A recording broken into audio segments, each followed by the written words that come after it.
আমন্ত্রণ বিশ্ব বাংলায়, সঙ্গে আছি আমি শাহিনুর সাথী। শুরুতে সংবাদ শিরোনাম। কুয়েতে নিজস্ব দূতাবাসের জন্য প্লট পেল বাংলাদেশ, শিগগিরই শুরু হবে নির্মাণ কাজ, জানিয়েছেন রাষ্ট্রদূত।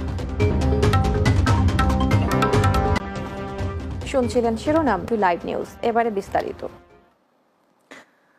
3 দিক ঘিরে রয়েছে চীন, ফিলিস্তিন ও জাপানের দূতাবাস এবং একদম পাশ ঘেঁষে রয়েছে জাতিসংঘের একটি ভবন। এরই মাঝামাঝি স্থানে নিজস্ব জমিতে হতে যাচ্ছে বাংলাদেশ দূতাবাসের চ্যান্সেরি ভবন।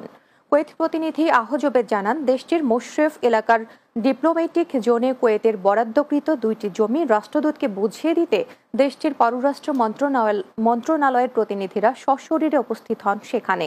এ সময় রাষ্ট্রদূত জানান, প্রয়োজনীয় সকল প্রক্রিয়া সম্পন্ন শেষে দ্রুত কুয়েতে নিজস্ব চ্যান্সেরি ভবন এবং বাংলাদেশ হাউস নির্মাণের কাজ শুরু করা হবে। চ্যান্সেরি ভবন এবং বাংলাদেশ হাউস এর জন্য বরাদ্দকৃত জমি পরিদর্শন করেন প্রতিরক্ষা উপদেষ্টা brigadier general Mohammad Hasanuzzaman, councillor ও দূতালয় প্রধান মোহাম্মদ মনিরুজ্জামান সহ দূতাবাসের জ্যেষ্ঠ কর্মকর্তারা।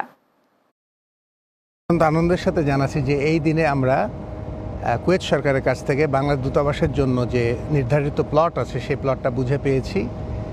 এই জন্য আমি সকলের পক্ষ থেকে কুয়েত সরকারকে ধন্যবাদ জানাতে চাচ্ছি।